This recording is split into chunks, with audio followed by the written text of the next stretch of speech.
Punjabi radio USA ਪੇਸ਼ ਕਰਦਾ ਹੈ ਅੱਜ ਦਾ ਦਿਨ ਸਿੱਖ ਇਤਿਹਾਸ ਵਿੱਚ।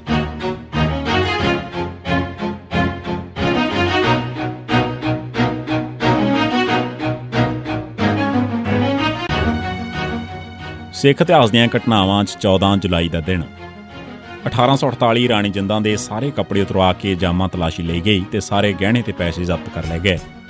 ਫਰਵਰੀ 1846 'ਚ ਲਾਹੌਰ ਦੀ ਅਸਲ ਤਾਕਤ ਆਪਣੇ ਹੱਥ 'ਚ ਲੈਣ ਮਗਰੋਂ ਅੰਗਰੇਜ਼ਾਂ ਨੇ ਪੰਜਾਬ ਤੇ ਪੂਰੀ ਤਰ੍ਹਾਂ ਕਬਜ਼ਾ ਕਰਨ ਦੀ ਯੋਜਨਾ ਹੇਠ ਸਭ ਤੋਂ ਪਹਿਲਾਂ ਵਾਰ ਰਾਣੀ ਜਿੰਦਾਂ ਤੇ ਕਰਨ ਦੀ ਤਰਕੀਬ ਬਣਾਉਣੀ ਸ਼ੁਰੂ ਕਰ ਦਿੱਤੀ। ਅੰਗਰੇਜ਼ ਰੈਜ਼ੀਡੈਂਟ ਫਰੈਡਰਿਕ ਕਰੀ ਚਾਹੁੰਦਾ ਸੀ ਕਿ ਰਾਣੀ ਨੂੰ ਲਾਹੌਰ ਤੋਂ ਬਾਹਰ ਭੇਜਿਆ ਜਾਵੇ, ਕਿਉਂਕਿ ਇੱਕ ਉਹੀ ਸੀ ਜਿਹੜੀ ਅੰਗਰੇਜ਼ਾਂ ਦਾ ਰਾਹ ਦਾ ਰੋੜਾ ਸੀ, ਕਿਉਂਕਿ ਲੋਕ ਉਸ ਦੀ ਇੱਜ਼ਤ ਵੀ ਕਰਦੇ ਸਨ ਤੇ ਉਸ ਦਾ ਕਿਹਾ ਵੀ ਮੰਨਦੇ ਸਨ। ਪਰ ਗਵਰਨਰ ਜਨਰਲ ਇਸ ਦੇ ਹੱਕ 'ਚ ਨਹੀਂ ਸੀ ਤੇ ਉਹ ਨਹੀਂ ਸੀ ਚਾਹੁੰਦਾ ਕਿ ਉਸ ਨੂੰ ਉਸਦੇ ਨਾਬਾਲਗ ਪੁੱਤਰ ਤੋਂ ਵੱਖਰਾ ਕਰ ਦਿੱਤਾ ਜਾਵੇ, ਕਿਉਂਕਿ ਇਸ ਕਾਰਵਾਈ ਨਾਲ ਸਿੱਖਾਂ 'ਚ ਰੋਸ ਫੈਲ ਜਾਣ ਦਾ ਖਤਰਾ ਸੀ। ਇਨੀ ਦਿਨੀ ਇੱਕ ਹੋਰ ਘਟਨਾ ਵਾਪਰ ਗਈ। ਫਰਵਰੀ 1847 'ਚ ਲਾਹੌਰ ਦਰਬਾਰ ਦੇ ਇੱਕ ਵਫਾਦਾਰ ਭਾਈ ਪ੍ਰੇਮਾ ਸਿੰਘ ਨੇ ਯੋਜਨਾ ਬਣਾਈ ਕਿ ਗਦਾਰ ਤੇਜਾ ਸਿੰਘ ਬ੍ਰਾਹਮਣ ਤੇ ਅੰਗਰੇਜ਼ ਰੈਜ਼ੀਡੈਂਟ ਨੂੰ ਉਨੀ ਦਿਨੀ ਸ਼ਾਲੀਮਾਰ ਬਾਗ 'ਚ ਹੋਣ ਵਾਲੇ ਇੱਕ ਸਮਾਗਮ 'ਚ ਕਤਲ ਕਰਕੇ ਦਲੀਪ ਸਿੰਘ ਨੂੰ ਅਗਵਾ ਕਰਕੇ ਅੰਗਰੇਜ਼ਾਂ ਨੂੰ ਕੱਢਣ ਵਾਸਤੇ ਮੁਹਿੰਮ ਚਲਾਈ ਜਾਵੇ। ਪਰ ਅੰਜਾਮ ਹੋਣ ਤੋਂ ਪਹਿਲਾਂ ਹੀ ਇਸ ਯੋਜਨਾ ਦੀ ਸੂਹ ਅੰਗਰੇਜ਼ਾਂ ਨੂੰ ਮਿਲ ਗਈ ਤੇ ਭਾਈ ਪ੍ਰੇਮਾ ਸਿੰਘ ਅਤੇ ਉਸ ਦੇ ਸਾਥੀਆਂ ਨੂੰ ਗ੍ਰਿਫਤਾਰ ਕਰ ਲਿਆ ਗਿਆ।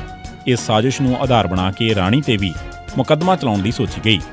ਅੰਗਰੇਜ਼ਾਂ ਦਾ ਇਲਜ਼ਾਮ ਸੀ ਕਿ ਭਾਈ ਪ੍ਰੇਮਾ ਸਿੰਘ ਨੂੰ ਭਾਈ ਮਹਾਰਾਜ ਸਿੰਘ ਨਰੰਗਾਬਾਦੀ ਤੇ ਰਾਣੀ ਦੀ ਹਮਾਇਤ ਹਾਸਲ ਸੀ, ਪਰ ਮਹਾਰਾਣੀ ਖਿਲਾਫ ਕੋਈ ਸਬੂਤ ਨਹੀਂ ਸੀ, ਸਿਵਾਏ ਇਸ ਦੇ ਕਿ ਉਸ ਦਾ ਮੁਨਸ਼ੀ ਬੂਟਾ ਸਿੰਘ ਪ੍ਰੇਮਾ ਸਿੰਘ ਨੂੰ 2 ਵਾਰ ਮਿਲਿਆ ਸੀ।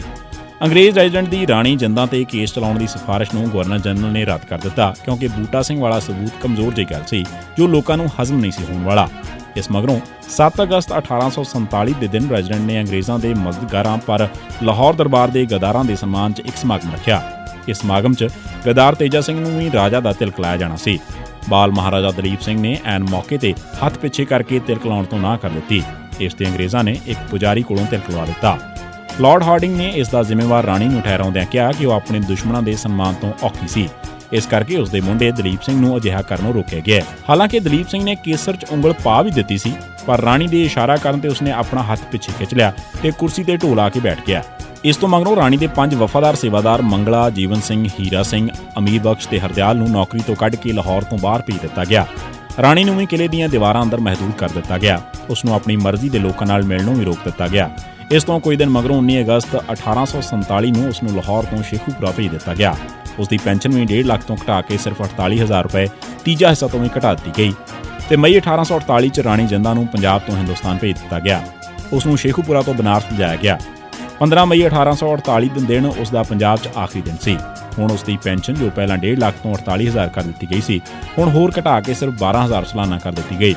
ਰਾਣੀ ਜਿੰਦਾਂ ਦੀ ਹੋਰ ਬੇਇੱਜ਼ਤੀ ਕਰਨ ਵਾਸਤੇ ਇੱਕ ਦਿਨ 14 ਜੁਲਾਈ 1848 ਨੂੰ ਉਸ ਦੇ ਸਾਰੇ ਕੱਪੜੇ ਉਤਰਵਾ ਕੇ ਉਸ ਦੀ ਜਾਮਾ ਤਲਾਸ਼ੀ ਲਈ ਗਈ। ਉਸ ਦੇ 50 ਲੱਖ ਰੁਪਏ ਦੇ ਗਹਿਣੇ ਤੇ 2 ਲੱਖ ਨਕਦ ਜ਼ਬਤ ਕਰ ਲਏ ਗਏ। 14 ਜੁਲਾਈ 1992 ਦੇ ਦਿਨ ਸਰਹੱਦ ਪਾਰ ਕਰਨ ਦੀ ਕੋਸ਼ਿਸ਼ ਦੇ ਦੋਸ਼ ਹੇਠ ਪੁਲਿਸ ਨੇ ਅਮਰ ਸਿੰਘ ਤੇ ਮਨਜੀਤ ਸਿੰਘ ਕਤਲ ਕਰ ਦਿੱਤੇ। ਇਸੇ ਦਿਨ ਸੰਤੋਖ ਸਿੰਘ, ਸੁਖਦੇਵ ਸਿੰਘ, ਗੁਰਦੀਪ ਸਿੰਘ, ਕੁਲਵੰਤ ਸਿੰਘ ਵਗੈਰਾ ਨੂੰ ਵੀ ਝੂਠੇ ਮੁਕਾਬਲੇ 'ਚ ਸ਼ਹੀਦ ਕਰ ਦਿੱਤਾ ਗਿਆ।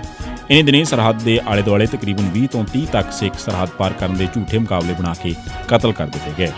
ਇਹ ਸੀ ਸਿੱਖ ਇਤਿਹਾਸ ਦੀਆਂ ਘਟਨਾਵਾਂ 'ਚ 14 ਜੁਲਾਈ ਦਾ ਦਿਨ। ਸੁਣਦੇ ਰਹੋ ਪੰਜਾਬੀ ਰੇਡੀਓ USA।